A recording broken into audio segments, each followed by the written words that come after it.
Hello everyone, how are you? This is Dr. Chavigar. Welcome to my channel Krishna Institute of Education. आज के video lecture में हम बात करेंगे branching programme instruction, जिसको हिंदी में कहते हैं शाखात्मक अभिक्रमक अनुदेशन। ब्रांचिंग प्रोग्राम इंस्ट्रक्शन का ही एक टाइप है। तो ये बहुत ही डिफिकल्ट बच्चों को टॉपिक लगता है, तो आप पूरा वीडियो ध्यान से सुनिए। वीडियो सुनने के बाद आपको ये ब्रांचिंग इंस्ट्रक्शन जो टॉपिक है बहुत ही ज़्यादा इजी लगेगा। तो सबसे पहले हम बात करते हैं कि ब्रांचिंग प्रोग्रामिंग इंस्ट्रक्शन या फिर शाखात्मक अभिक्रम अनुदेशन क्या होता है। देखिए, सबसे पहले ये जो कंसेप्ट था इसको डेवलप किया था नॉर्मन ए क्राउडर ने। किसने किया था डेवलप इसे? नॉर्मन ए क्राउडर। देखिए, उन्होंने बताया कि हम बच्चों को जब सिखाते हैं तो जरूरी नहीं है कि टीचर का फिजिकल प्रेजेंट होना हो।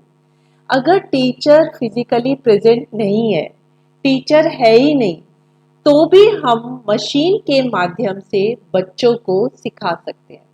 और इस तरह से सबसे बड़ा फायदा क्या है कि जो इंडिविजुअल डिफरेंस होते हैं, इंडिविजुअल डिफरेंस का मतलब है कोई बच्चा बहुत होशियार होता है, कोई बच्चा एवरेज होता है, कोई बच्चा बिलो एवरेज होता है। तो हम जब मशीनों की सहायता से पढ़ाते हैं तो हम इंडिविजुअल डिफरेंस को भी ध्यान में रख सकते हैं, क्योंकि बच्चा अपनी गति के हिसाब से सीखेगा, ना कि टीचर की गति के हिसाब से। तो यहाँ पे टीचर है ही नहीं, तो हम मशीन के थ्रू बच्चों को सिखाने की कोशिश करते हैं। इसमें क्या होता है कि जैसे अब हमने एक टॉपिक लिया, उस टॉपिक को अलग अलग छोटे छोटे जो है हिस्सों में बांट दिया जाता है। एक हिस्से को आप एक फ्रेम बोलते हैं, दूसरे हिस्से को आप दूसरा फ्रेम बोलते हैं। अब मैंने आपको प्रीवियस लेक्चर में जो था लीनियर प्रोग्रामिंग भी बताई थी। तो लीनियर प्रोग्रामिंग में भी फ्रेम होते हैं और ब्रांचिंग प्रोग्रामिंग में भी फ्रेम होते हैं। तो दोनों के फ्रेम में क्या अंतर होता है? लीनियर प्रोग्रामिंग में जो फ्रेम होते हैं, जो क्वेश्चंस के ऊपर एक्सप्लेनेशन दी होती है, वो बहुत छोटी होती है।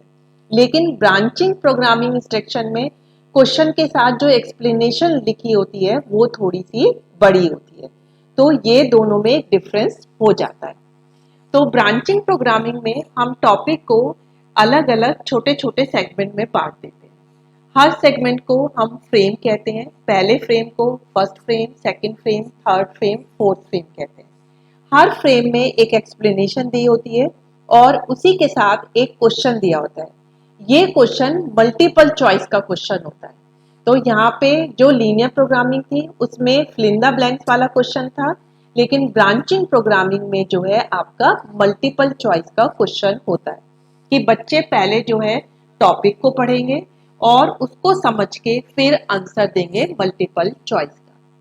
जब वो आंसर दे देते हैं तो उन्हें साथ के साथ पता चल जाता है कि हमारा आंसर गलत है या ठीक है। लेकिन अब वो आगे के फ्रेम पे नहीं जाते हैं अगर उनका आंसर गलत होता है। अगर आंसर गलत है तो वो एक और फ्रेम पे उन्हें जाना पड़ता है, जिसे हम बोलते हैं रेमेडियल फ्रेम या त्रुटि पृष्ठ। वहां पे बच्चे को दोबारा से उसी टॉपिक की कोई और एक्सप्लेनेशन दी जाती है ताकि बच्चा उस पहले फ्रेम की एक्सप्लेनेशन को अच्छे से समझ ले। फिर दोबारा से उसको समझ के वो मेन फ्रेम पर आता है। अगर अब उसने ठीक आंसर दिया तो वो सेकंड फ्रेम पे चला जाता है, और अभी भी उसने आंसर गलत दिया तो फिर वो एक और रेमेडियल फ्रेम पे जाता है। वहां पे बच्चों को और अच्छे ढंग से जो है सिखाया जाता है। तो ये प्रोसीजर जो है चलता चला जाता है। तो जब ये प्रोसीजर चलता है तो इसका जो स्ट्रक्चर बनता है वो एक सीधी लाइन में ना बनकर एक ब्रांच की फॉर्म में बनता है। जैसे आपने पेड़ देखा होगा, पेड़ सीधा होता है और उसके राइट और लेफ्ट में जो है ब्रांचिंग निकली होती है, और एक ब्रांच में भी बहुत सारी ब्रांच निकली होती है। तो यहाँ पे जो बच्चों के सीखने का पाथ है वो बिल्कुल पेड़ की ब्रांच के जैसा ही लगता है। इसीलिए इसको हम ब्रांचिंग प्रोग्रामिंग इंस्ट्रक्शन या शाखात्मक अभिक्रम अनुदेशन कहते हैं। तो अब मैंने आपको इसको बता दिया क्या होता है। अब हम एग्जाम्पल से देखेंगे तो आपको जो मैंने बताया वो बहुत ही जल्दी समझ में आ जाएगा। देखिए, जो ब्रांचिंग प्रोग्रामिंग इंस्ट्रक्शन होता है उसमें एक ही फ्रेम को दो पार्ट में बांटा जाता है। एक कंटेंट फ्रेम कहलाता है और एक कहलाता है आपका गृह पृष्ठ। ठीक है, हिंदी में इसे हम बोलते हैं गृह पृष्ठ। तो पहला जो फ्रेम होगा, जो ओरिजिनल फ्रेम है, उसे हम बोलेंगे इंग्लिश में कंटेंट फ्रेम और हिंदी में बोलते हैं हम गृह पृष्ठ। तो सबसे पहले हमें सोलर सिस्टम को हमने टॉपिक को शुरू किया। अब इस सोलर सिस्टम में बहुत सारी चीजें होती हैं, जैसे कि सोलर सिस्टम किसे कहते हैं, सोलर सिस्टम में कितने प्लैनेट होते हैं, सैटेलाइट किसे कहते हैं, और फिर सोलर सिस्टम में जितने भी प्लैनेट होते हैं जैसे कि अर्थ, मार्स, जुपिटर, सैटर्न, मंगल ग्रह, बृहस्पति ग्रह, पृथ्वी, इन सब के बारे में अलग अलग हमें इंफॉर्मेशन देनी है। तो सोलर सिस्टम के इस बड़े से टॉपिक को हमने छोटे छोटे सेगमेंट में बांट दिया, जिन सेगमेंट को हम फ्रेम बोलते हैं। तो हमने सबसे पहला जो फ्रेम है जिसका हमें कहते हैं कंटेंट फ्रेम, तो ये पहले वाला फ्रेम है। इसमें हमने बताया सन एंड प्लैनेट एक ग्रुप का पार्ट होते हैं और this group is called solar system, और इसी ग्रुप को हम सोलर सिस्टम कहते हैं। और सारे प्लैनेट सन के चारों तरफ घूमते हैं। तो इस फ्रेम में हमने बस इतना ही बताया कि सोलर सिस्टम एक ग्रुप का नाम है।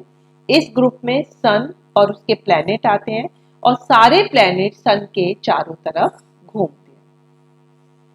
और हम लोग अर्थ पे रहते हैं और अर्थ भी एक प्लैनेट है। इतनी छोटी सी इंफॉर्मेशन हमने बच्चे को सिखाई है। अब बच्चे ने ये पढ़ा और इससे उसने अपने दिमाग में अंडरस्टैंडिंग बिठाई कि भाई ये चीज होती है।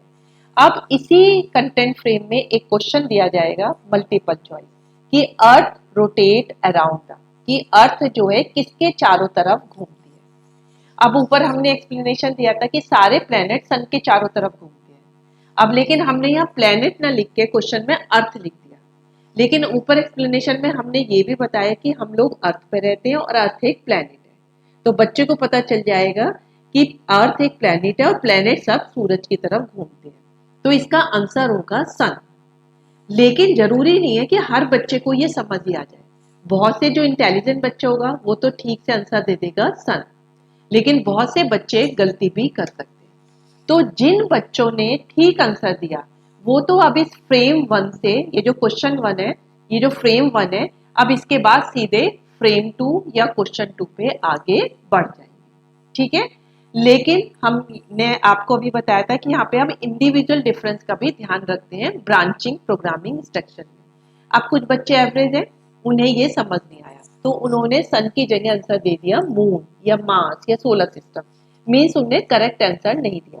तो अब वो फ्रेम वन से फ्रेम टू पे नहीं जाएंगे, अब वो कहाँ पे जाएंगे, रेमिडियल फ्रेम पे। रेमिडियल मीन्स त्रुटि पृष्ठ पे, कि जो हमने गलती कर रहे हैं, जो हमें समझ नहीं आ रहा है कि अर्थ किसके चारों तरफ घूमते हैं, उसे अभी हम और अच्छी तरीके से बच्चे को समझाएंगे। तो फिर हमारा दूसरा, जो बच्चे गलती कर रहे हैं, ये फ्रेम उन्हीं के लिए होता है। तो इंग्लिश में इसे हम बोलते हैं रेमिडियल फ्रेम और हिंदी में बोलते हैं हम इसे त्रुटि पृष्ठ। अब बच्चे ने नहीं बताया कि अर्थ सूरज के चारों तरफ घूमती है, तो अब हमने और इंफॉर्मेशन दी कि योर आंसर इज इनकरेक्ट, कि आपका आंसर गलत है। क्योंकि जितनी भी सेलेस्टियल बॉडी है, सेलेस्टियल बॉडी को हिंदी में बोलते हैं आकाशीय पिंड, कि जितनी भी आकाशीय पिंड या सेलेस्टियल बॉडी है वो सन के चारों तरफ घूमती है, और उन सेलेस्टियल बॉडी को हम प्लेनेट कहते हैं। और जो सेलेस्टियल बॉडी प्लेनेट के चारों तरफ घूमती है उसे हम सैटेलाइट कहते हैं। तो यहाँ हमने और अच्छे से बताया कि जो प्लेनेट है वो सन के चारों तरफ घूमते हैं और सैटेलाइट प्लेनेट के चारों तरफ घूमती है। तो ये रेमिडियल फ्रेम दे दिया और हिंदी में इसे हम त्रुटि पृष्ठ कहते हैं। इस रेमिडियल फ्रेम से और पढ़ने के बाद फिर हम दोबारा क्वेश्चन वन या फ्रेम वन पे जाएंगे, फिर हम आंसर देंगे।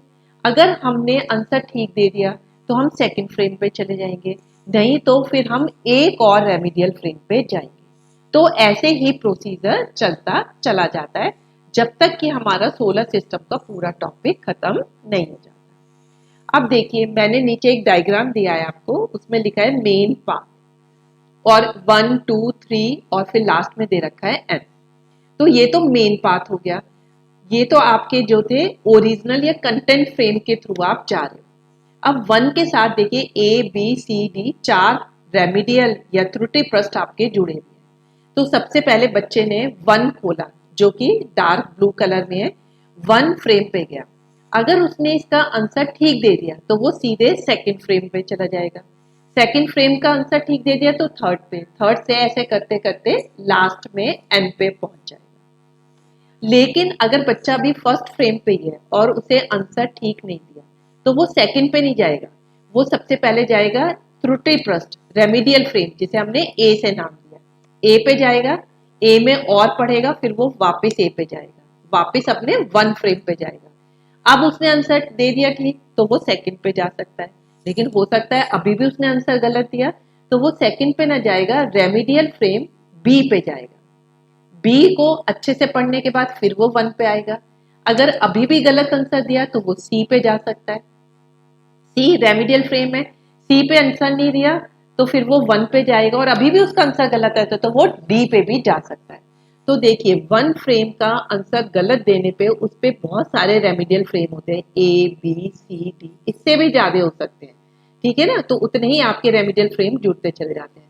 तो इतना रेमेडियल फ्रेम से गुजरने के बाद वो बच्चा गलती बिल्कुल नहीं करता है, फिर वो सेकंड फ्रेम पे पहुंच जाता है। तो इसमें जो इंटेलिजेंट बच्चा होता है वो एक सीधा रास्ता भी बना सकता है 1 2 3 एंड, और जो बच्चा थोड़ा सा वीक है तो वो पहले फर्स्ट के बाद ए बी सी डी, उसके बाद 2 पे जा सकता है, 2 में भी गलती करता है तो ए बी सी डी पे जा सकता है।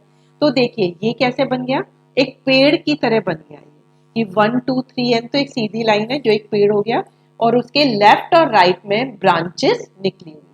तो इस तरह का जब स्ट्रक्चर होता है तो उसे हम ब्रांचिंग प्रोग्राम इंस्ट्रक्शन कहते हैं। तो आपको एग्जाम्पल से बिल्कुल क्लियर हो गया होगा कि ब्रांचिंग प्रोग्राम इंस्ट्रक्शन किसे कहते हैं। अब हम देखते हैं कि इसकी प्रक्रिया या प्रोसीजर क्या होता है। तो प्रोसीजर काफी कुछ इसका मिलता जुलता है लीनियर प्रोग्रामिंग इंस्ट्रक्शन की तरह। तो सबसे पहला पॉइंट है कि हमें जो टॉपिक पढ़ाना है वो हम सेलेक्ट करते हैं।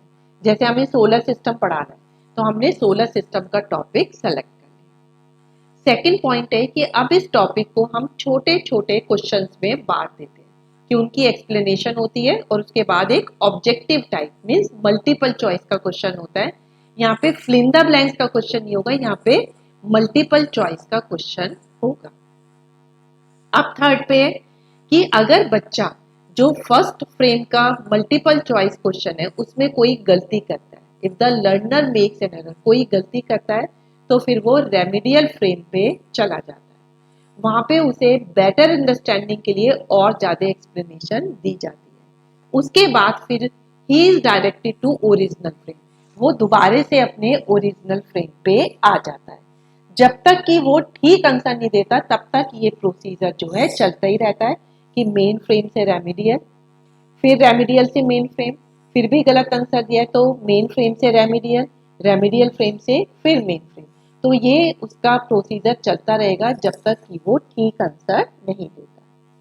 फोर्थ पॉइंट देता है कि अगर वो फर्स्ट फ्रेम का आंसर ठीक दे देता है तो फिर वो नेक्स्ट फ्रेम पर चला जाता है। लास्ट में है कि स्टूडेंट इस तरह से आगे बढ़ते चले जाते हैं। तो ये जो हमारा स्ट्रक्चर बनता है ये एक पेड़ की तरह बनता है कि सीधा पेड़ है, उसके लेफ्ट राइट में ब्रांच निकली हुई है, इसीलिए हम इसे ब्रांचिंग प्रोग्रामिंग इंस्ट्रक्शन या फिर शाखात्मक अभिक्रम अनुदेशन कहते हैं। तो आज के वीडियो लेक्चर से आपको बिल्कुल समझ में आ गया होगा कि ये जो है आपका जो शाखात्मक अभिक्रम अनुदेशन है कितना इजी है, कि हम इसे शाखात्मक क्यों कहते हैं। फिर इसका एग्जाम्पल से आपको बहुत क्लियर हो गया होगा। फिर मैंने डायग्राम भी बनाया है कि डायग्राम कैसे शाखा के रूप में दिखता है और ब्रांचिंग प्रोग्रामिंग इंस्ट्रक्शन का प्रोसीजर क्या होता है। तो that's all for my today lecture. अगर आपको मेरा लेक्चर अच्छा लगा तो इसे लाइक करना बिल्कुल मत भूलिए और मेरे चैनल को सब्सक्राइब जरूर कर लीजिए ताकि आपको बीएड से रिलेटेड सारे लेक्चर मिलते रहे। So that's all for today lecture. Thank you very much.